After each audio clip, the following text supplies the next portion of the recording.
Hello everyone, I welcome you all to ATM Creations and the Zero to Hero series of videos. In this video, we are going to look at how to maintain dotting tools. Now, what I'm going to take you through is two of the common methods that normally people do to wipe off the paints from the dotting tools. Let me show you them first and then I'll tell you what method do I personally follow to maintain my tools.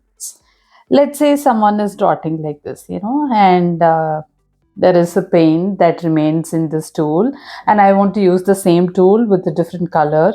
So normally what people do is they take a tissue paper and then just wipe this off. See what happens when you wipe off the paint using the tissue paper is there is still a stain of paint in the tool. It's not gone completely. So even if you have a very good tissue paper, or you can use wet wipes also. So if you use wet wipes, then yes, it's gone completely. But otherwise, if you are going to use dry tissues, the paint is still going to remain on the tool. It's not gone completely. Now, the second method that normally I have seen people following is they dot, they keep a lot of dots, and when they know it's time for cleaning the tool, they just pick up a piece of cloth and wipe this off. If you take enough time to wipe off the paint completely, giving some pressure, then yes, the paint is completely gone, but still a very thin layer of paint will still remain on the tool and it won't be visible now, but over a period of time when you keep on following these two methods of either using a tissue or using a piece of cloth, then a plumpy layer of paint is going to remain on your tool.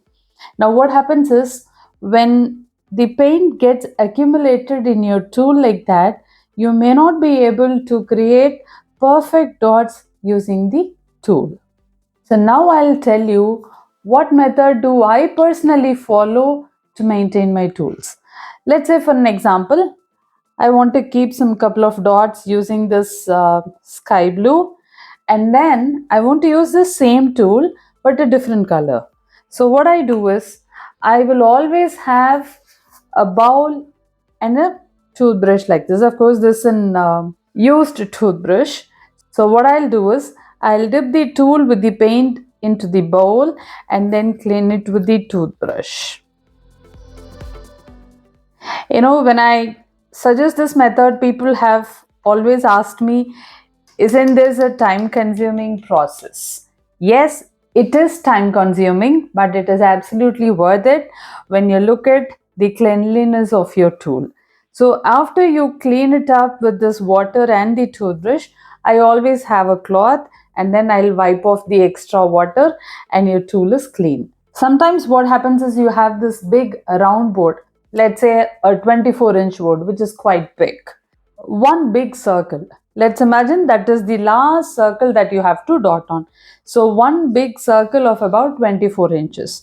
So imagine you are using a particular tool. Let's say you are using this particular tool and only one color. So you are dotting the entire 24 inches with the same tool, same color. Now you using the same tool, same color for 24 inches, it's definitely going to take a while.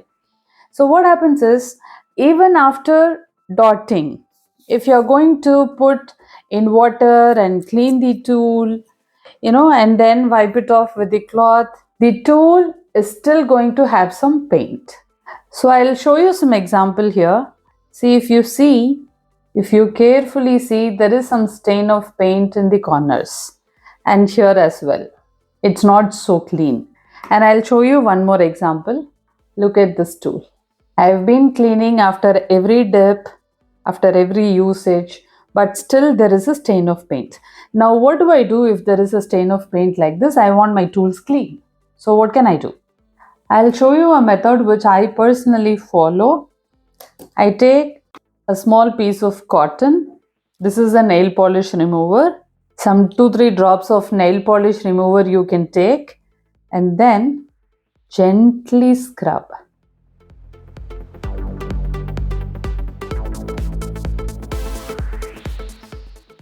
How was the tool earlier? And now it is super clean. See, earlier there were stains of paints, and now see, there is nothing. It's clean. This is how I clean and maintain my tools. I'll show you another example also here. See, if you look at, there's a small stain of paint here. So I repeat, take a piece of cotton, put about 2-3 drops of nail polish remover, and then gently scrub. You're not going to put any pressure on the tool.